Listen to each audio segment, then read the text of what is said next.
Hello guys, welcome back to Enable Website Design. In this video, I will show you to use page history in Elementor WordPress website. So now let me go here and add a new container. Then let me add this one to column row.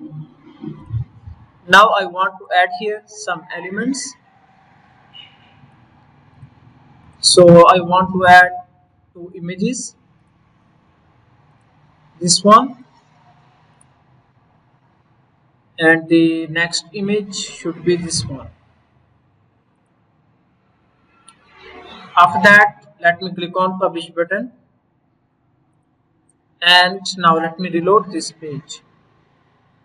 Now here you can see I have one section. So now for example, if you have removed accidentally, then how you can get back this section? Simply you can go on history, and then here you can see these are all the revisions and actions that you have performed. So the last action is we have removed this section. Before that, you can go here and click on history icon, and now here you can see this section is back. In this way you can easily use this page history.